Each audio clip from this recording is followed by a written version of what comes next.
Hey everybody, this is Chris and Harrison, co-founders of BatBNB, and we beat the often path by rewriting the narrative around bats and redefining the modern bat house industry. Welcome to Beat the Often Path. I'm your host, Ross Palmer. On this show, we showcase two things: people who have found personal success and fulfillment doing highly unusual things, and also people who are making a critical difference for our planet. The goal is to help us all see the bigger picture in our lives and in our careers, and to help us understand that win-wins really are possible for both ourselves personally and the planet. Today we talk about bats. Now, if ever there was something or someone in need of a massive PR campaign, it's bats. Sure, we love the Batman, but what about bats? You know, the bats that the man of bats was named after? Bats and their role on our planet have been so profoundly misunderstood, and this PR catastrophe has only gotten worse for them since the start of COVID. Now, we're going to dispel some common myths and explain why these little creatures are so important to our survival. My guest today created a startup around bats that saw them succeed on Shark Tank, get big backing, and create a highly successful company. But first, why should you give a shit about bats? Why should you give a shit? To start with, bats eat pests we hate. Pests that eat our crops and cost us money. The U.S. Fish and Wildlife Service says recent studies estimate that bats eat enough pests to save more than $1 billion per year in crop damage and pesticide costs in the United States corn industry alone. Across all agricultural production, consumption of insect pests by bats results in a savings of more than $3 billion per year. While many bats eat insects, others feed on nectar and provide critical pollination for a variety of plants like peaches, cloves, bananas, and agaves. In fact, bats are the sole pollinator for the agave plant, a key ingredient in tequila. The sole pollinator for tequila? Are you hearing this, people? We've got a genuine crisis on our hands. The fate of bats is hanging in the balance right now for two reasons: humans and diseases. A great article from Bat Conservation International says, as bat populations continue to decline worldwide, their potential for extinction only grows. While some of the challenges they face are endemic to their order, such as their slow gestation periods and diseases like white nose syndrome, the primary cause of their decline is human activity. And no, white nose syndrome isn't the same powdery plague that's been ravaging Hollywood celebrities since the 80s. Instead, it's a cold-loving fungus that grows on US bats while they hibernate, causing them to use up their body fat so they starve before the winter's over, according to Rob Miles, executive director of the Organization for Bat Conservation. Fun fact, Robert Miles is also the beloved late dance music creator who wrote Children. Oh, wait. Never mind. Different Rob Miles, moving on. And the number one existential threat to these creatures is human intervention, apathy, and animosity. Even though it's been proven that the only legitimate threat they pose to us really is rabies, and in total there are only 1 to 2 fatalities from bat-related anything in the US and Canada per year, and when this happens, it's generally because somebody was handling them or mistreating them. Now that's just paraphrasing an article from Merlin Tuttle, but in fact, the only real issue with bats is summed up in an article by James Gorman for the New York Times: their ability to coexist with viruses that can spill over into other mammals, in particular humans, can have devastating consequences when we eat them, trade them in livestock markets, and invade their territory. So the moral: don't eat bats, don't mess with bats, and you'll be fine. Better yet, let's cultivate bats in a safe and responsible manner so we can avoid the billions of dollars of damage caused by their decline and their absence. Now let's hear from people much smarter than me who built a successful business and even got a Shark Tank offer from Kevin O'Leary. Let's hear from Harrison Broadhurst and Christopher Rännefors, co-founders of BatBNB. Well, welcome to you both, Harrison and Chris. Pleasure to have you on the show. So tell us a little bit about B&B. What is the idea that you guys have? Yeah, so basically our business called BatBNB, kind of Airbnb, but for bats, right? Yep. So we sell these designer bat houses, and all you really want to think about it as, it's a home for bats, just like a birdhouse, that bats will come and roost in and live and have their pups and go out and hunt mosquitoes and other insects at night. So it's really, we sell to farms, to residences, to breweries, to wineries. We sell to public parks. It's really anyone that wants to mitigate mosquitoes and pests in their area. Because a lot of people don't know a common bat will eat up to 1,000 mosquito-sized insects an hour, which is insanely impressive pest control, right? Yes. So that's kind of the basic product that we sell, is these really high quality designer bat houses. Okay, and I've seen them, and they do look fantastic. They're very sleek. They tuck under an awning, I guess you would say. They enter from the bottom. Is that how it works? They fly up Yeah. inside? Yeah. So there's basically there's just a series of chambers in bat houses, and so the bats land at the bottom, crawl up inside, and they just hang out in there. And so you hang them in kind of a warm, sunny spot, and that's why bats are attracted to the bat houses, because they, it's just kind of a natural. It mimics their natural habitat. So, which is the peeling bark on a dying tree. Okay. Yeah. So when bats look for a place to live after hibernation, they'll just tuck up under a tree, and our chambers mimic that. And ours becomes kind of like the luxury real estate of the bat house options out there. So when bats are looking around, they find one of our houses. That's where they want to be. And I think as we looked into the bat house industry when we first got started with this, a lot of bat houses out there, they either are suffering from just really poorly designed for the animal. Like they either have weird sticky mesh, they don't have proper ventilation, like bats will not want to live there. Or they're just really ugly looking. They're these little boring pine boxes. They don't look good in your yard. No one wants to look at them. So we really tried to innovate on partnering with biologists to make like the perfect model for the animal's needs. But then also making something that's nice to look at. So Ross, when you get a bat house and BatBNB and put up in your yard, Yep. Your neighbors come over and like, Ross, what the hell is that thing? Like that, what is that? And you're like, oh, wait, let me tell you about it. Let me educate you. Let me teach you about bats. And that's a big part of what we're doing is kickstarting that word of mouth around this animal that is, to your joke, even kicking this thing off, very misunderstood in today's world. Yeah. Mm-hmm. But if there's one thing that I think we can all agree on, and funnily enough, especially in my little neighborhood, mosquitoes, I think we can all agree on our hatred of mosquitoes. So I think my neighbors would certainly appreciate that, because we've got tons of them. We've got tiki torches that claim to get rid of mosquitoes. I don't know if that works at all. I have a feeling that it doesn't do anything. Yeah, I mean, that's the thing, right? The market keeps trying to think of ways to combat mosquitoes, and all it really comes up with is, for the most part, whether it's tiki torches, but more so pesticides. Just pesticides. When we started this thing, it was the year when Zika was in the media like crazy, right? And all the market responded with, we go to Home Depot and Walgreens and other stores and see like just tons and tons of brands of pesticides that nobody likes. Mm-hmm. So like it's really important to invest in better natural solutions that aren't going to be an end-all solution, but are going to be something in your portfolio of natural solutions to help combat mosquitoes and garden pests. Mm-hmm.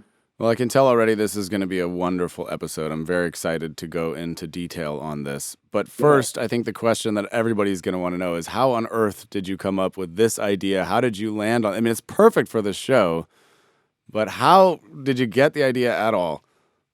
Yeah, so I think it was a weird, an oddball origin story. And I think we think about this often, where when you talk to a lot of entrepreneurs, or when you think about entrepreneurs, you often think like, oh, they had this amazing light bulb idea and it just came to them in a flash. And oh my gosh, like then they just went for it and built it. And like, oh, I wish I could have that lightning idea. I call bullshit on that. Like that is so rare that is the case. And the more realistic pathway that you have to create for yourself is saying, hey, I want to do something. I don't know what yet, but I'm going to commit to doing something. And I'm going to figure out what that is. And that's how Harris and I got into this. And kind of the real story, too, is both our wives at the time were in medical school. And Harris and I would hang out after work, after our day jobs, and we'd play video games and just sit there on the couch. And we realized one night that while we were goofing off, both our wives were up till like 3 a.m., literally saving children's lives in the hospital. So we just looked at ourselves and were like, shit, we are trash people compared to our wives. And we need to be better. So that's when we kind of set out, like, we want to do something. We've been following crowdfunding campaigns for a while. Harrison's a really talented architect. I enjoy some woodworking as a hobby and have a startup background. So we're like, how do we bring all these things together?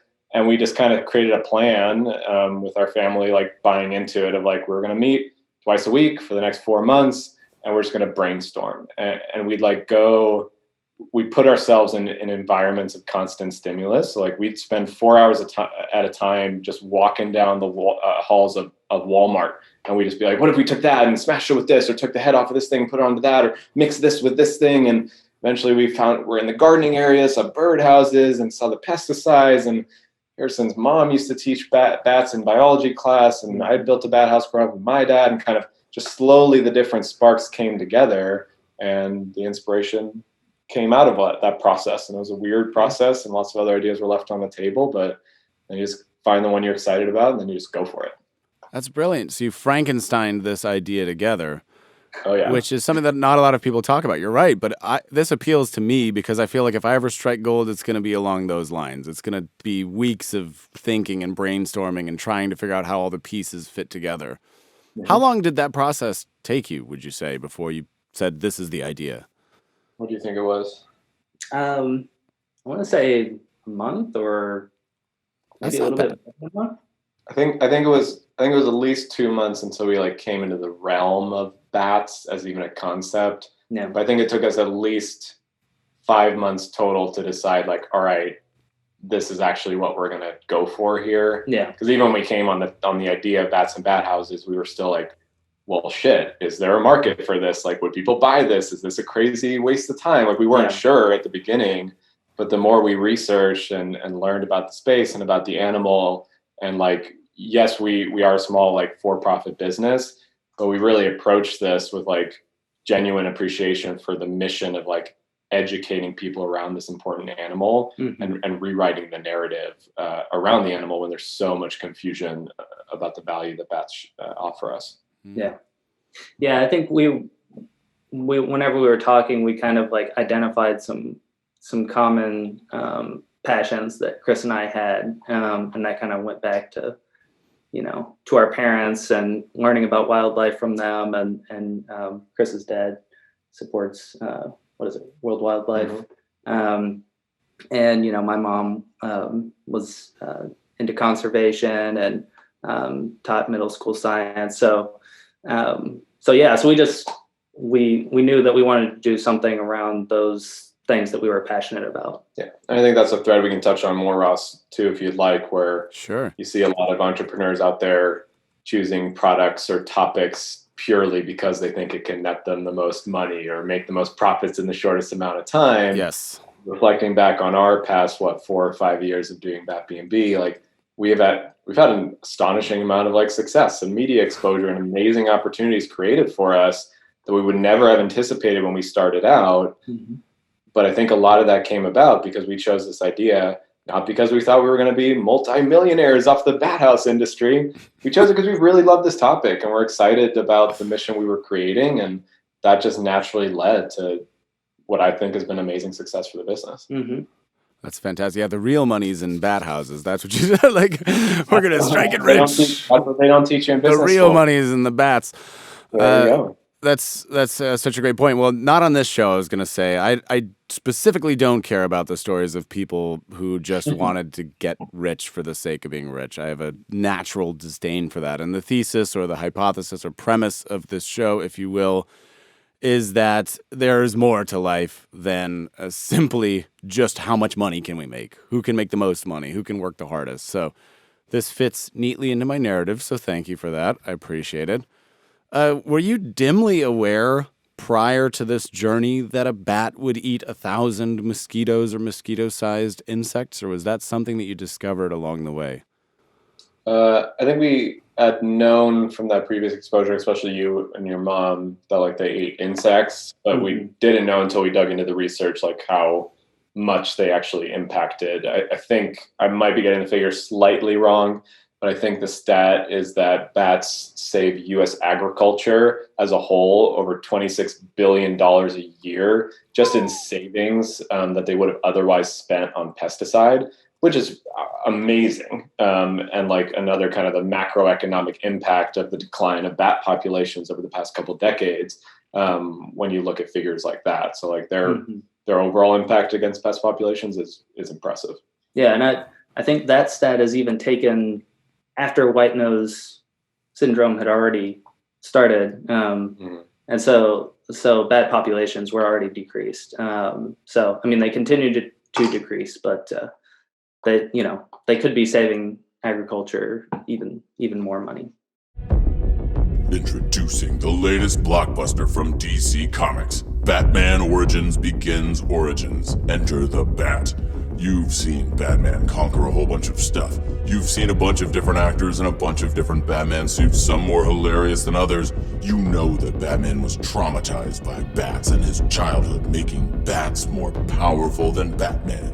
And now we tell a different side of the story. Before there was Batman, there were some bats sleeping by day, insect eaters by night. This summer, Mahershala Ali stars as the Bat. Not Batman, but the bat that influenced Batman. To be clear, this movie is about bats and bats only. No man, just bats. Coming soon to a streaming platform near you.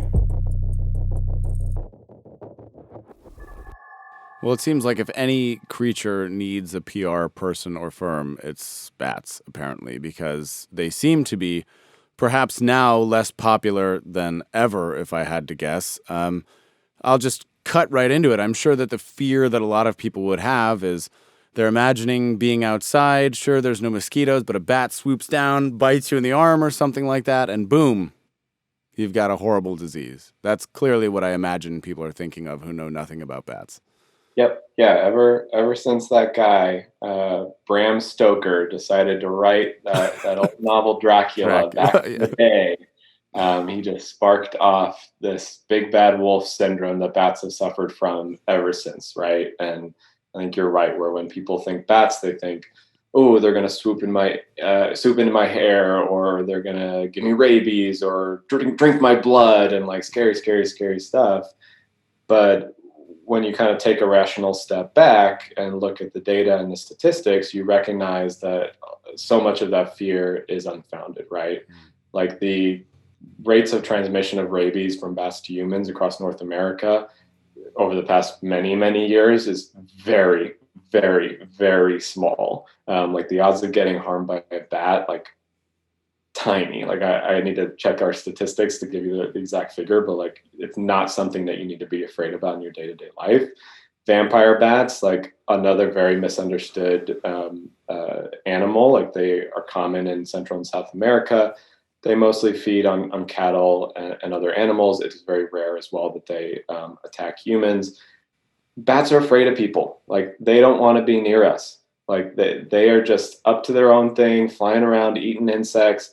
That said, like we're not going to say that rabies doesn't exist. Like if you ever come into close contact with a bat, like absolutely, you should head to a medical facility, get yourself checked out. Like that's just a smart thing to do as a human being.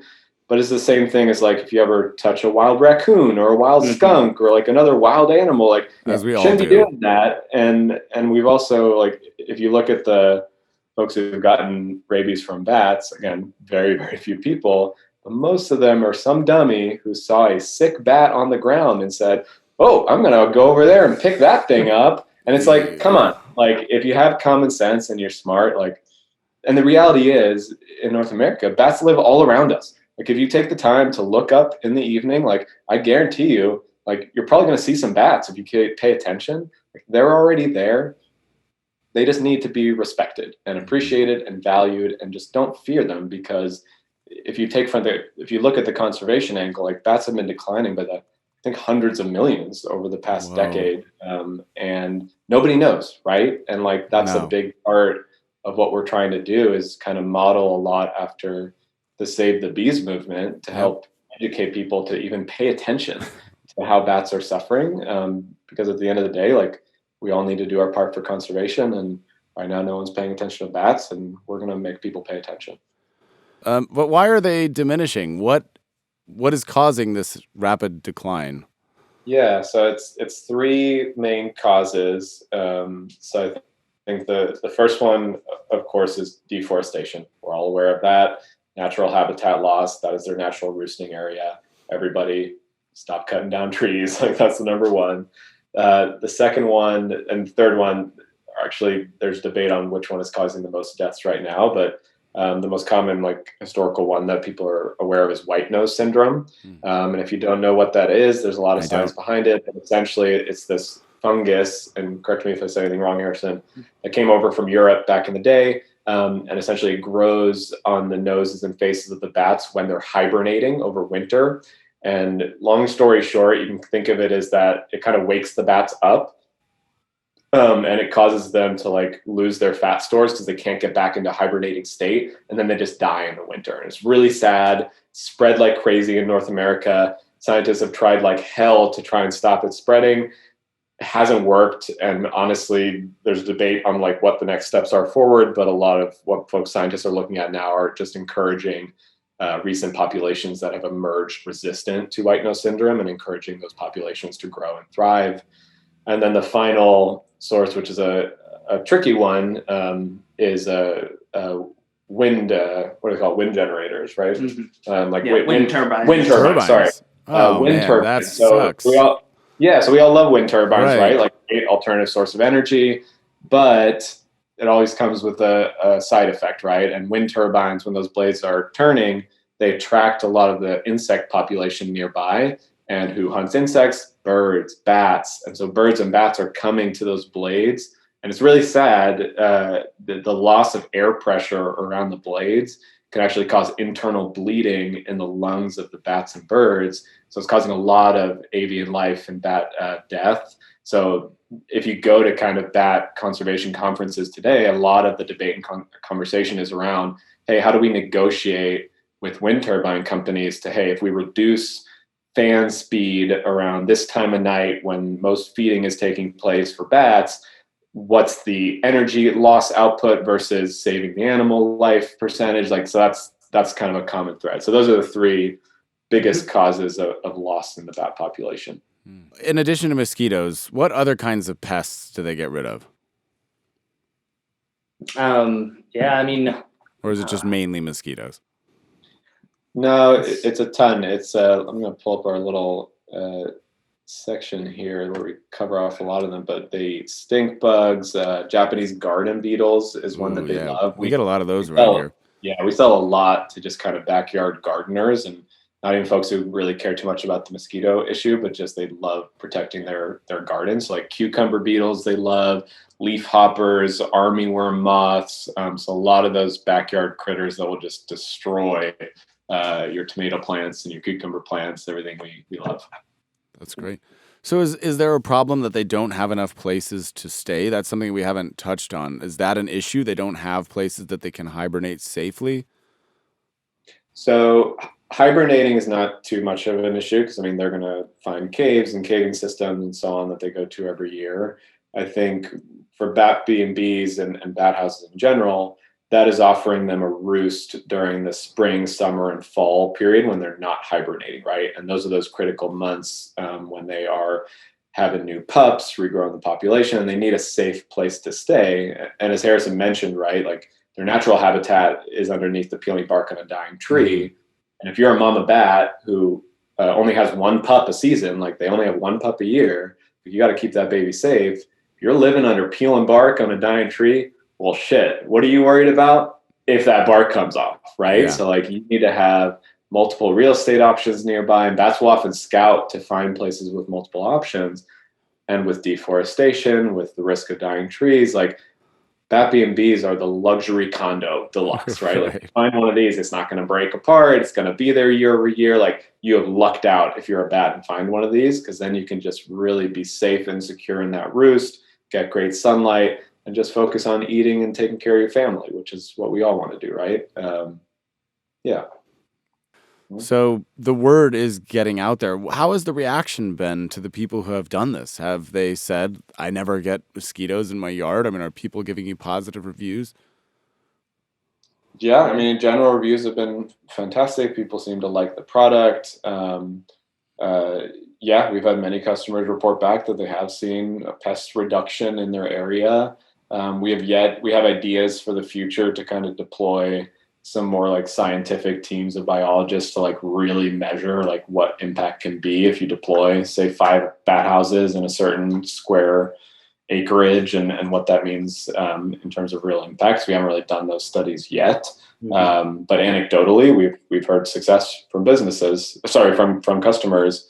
But like we talked about earlier too, like putting up a bat house, it's not going to eliminate all your mosquitoes and pests. Like that's just not true. It is a portion of an overall strategy you can deploy for your home without using pesticides. that can create a better natural option for you to reduce bug populations, pest populations, not the good bugs. We love our ladybugs and we love our bees and a lot of other great bugs. And they're selective like that. They'll only go after the bugs that we consider pests. They don't kill any of the ones that we like.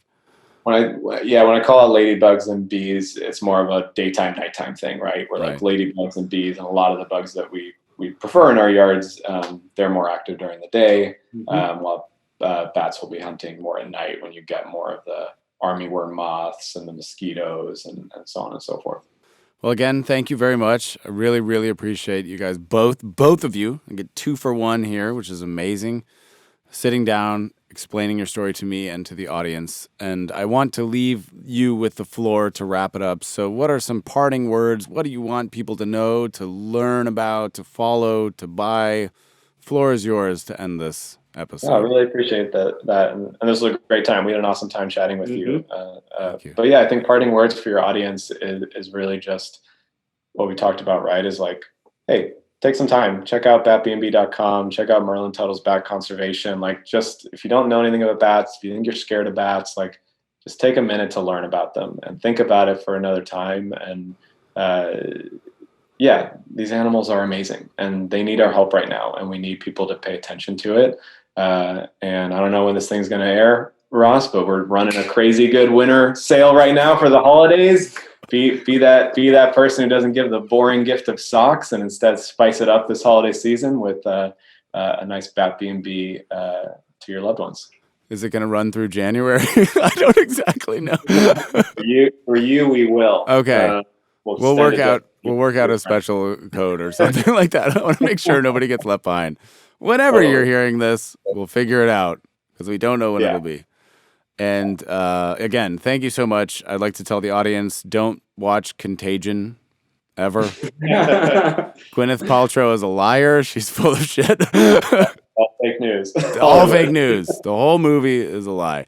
Yeah. But again, thank you both. And with that, the official podcast is over. This story is so tremendous. We really need to spread the word about bats being a positive force. And also, I love that they've built a company as a way to not only do that for the world, but as also a way for them to find meaning in their own lives. It's that duality that I'm most fascinated with on this show. Subscribe to the show on your favorite podcast platform of choice. Rate the show 5 stars. Help it grow. Share these episodes with people who need to hear it. So if you've appreciated anything at all, do those things, help it grow, tell a friend, tell somebody who needs to hear it. And again, thank you very much just for listening. I appreciate you more than you know, and I'll see you next week on the Beat the Often Path podcast. I'm Ross Palmer.